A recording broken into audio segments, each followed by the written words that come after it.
There's the clap. All right, so if you have not watched all episodes of The Watchmen, you need to stop watching right now because I'm about to talk about The Watchmen and how amazing it was and how it made me feel and all of the great things. So, again, if you haven't watched it, stop watching, stop watching, stop watching right now. Okay. The Watchmen, I'm sorry, not The Watchmen, Watchmen on HBO is literally one of the best shows I have ever had an opportunity to watch. I binged all weekend. Shout out to HBO Go. I binged all weekend, and I just can't even believe I waited so long to watch the series, especially given that The Watchmen, the film, the one that came out like 10 years ago or whatever, is kind of like one of my favorite movies. I can't believe I waited this long to watch it. Plus, I love Regina King, and I can't believe I waited this long. Anyway, so when I tell you my feelings, I was so shocked. I wanted to cry, but I couldn't cry. Like, I got friends on Facebook who were like, I watched the last episode and it made me cry. I was so like just taken aback by every episode because I watched all of them so close together. I couldn't even bring myself to cry. I couldn't do it. I was just like, what the fuck? Like, I don't know. It was just very beautiful. It was really amazing how everything was put together. I think the part that really had, like, okay, in every episode, there's like a moment that I'm having, right? Well, like this last episode, or the second to last episode, was it the second to last episode, episode 8. I believe it's episode 8. Episode 8, where he goes to meet the grandfather and he asks for the grandfather's help in doing all this, and she's in the present asking a question to the past, and she asks a question about Judd Crawford and he answers the question and she's like, oh my God, did I set all of this in motion? Yo, so good. So good. It was so amazing. That one scene where Dr. Manhattan and Angela are sitting in the bar when they first meet, and he says, she asks, how long will we be together? And he goes, we'll be together 10 years. And she says, how does it end? And he says it ends tragically. That just sent me on a whole like thought process where I'm like, would you be in a relationship with someone if you knew that it was going to end tragically? I mean, yes, say if you're together 100 years, obviously, if one of you passes away, that is a tragic ending.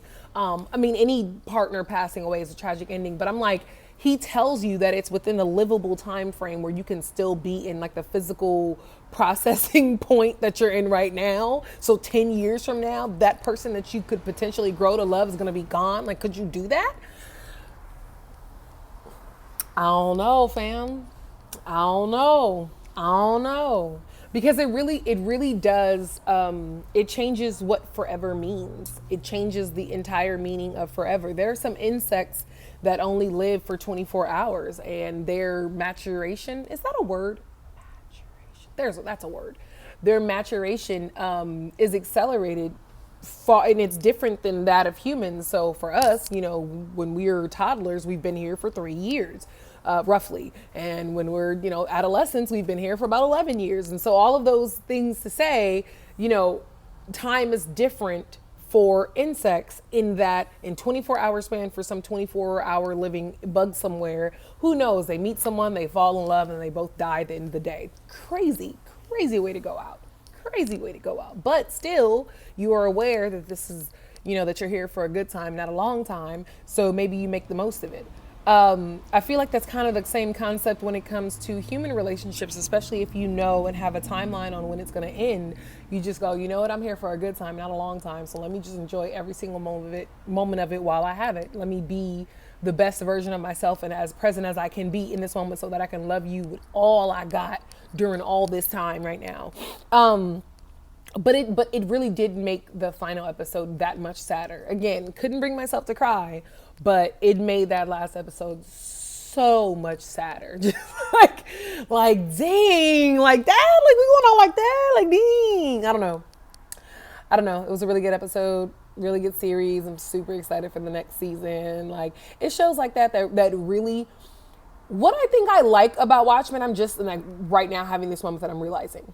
I love that all of the characters of the show are not conventionally aged. You know how when they come out with a new series, everybody in the show is 17, 22, no one's older than 31. And then if anyone is older than 31, it's the one person who's older than 31, and they always have to play some kind of old wives, well, wisdom capsule of some sort. But I like that every character on the show is definitely like of a seasoned age, not old, but like, these are people that we are going to consider superheroes at some point, especially Regina King. We're going to be considering her a superhero, and her body looks amazing, skin looking bomb, you know what I mean?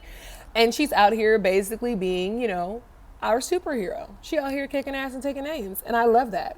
I love that all of the characters are just not, young, spry chickens. They're just, a little bit older. They've been in the game for a long time. You've seen them all over the place. What's the gentleman's name from the Get Down? He plays Dr. Manhattan.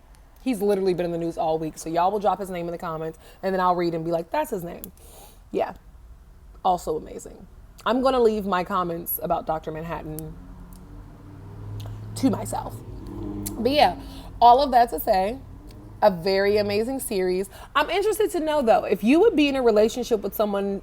I'm interested to know if you would be in a relationship with someone if you knew that it would end tragically. If you had had a proposition like Dr. Manhattan, and you knew you'd be with someone who would love you exactly the way that you wanted to be loved, and would communicate with you in exactly your love language in a way that you need to be communicated with so that you can be the best version of yourself throughout that relationship, but you knew that it would end tragically within a 10-year span, would you do it?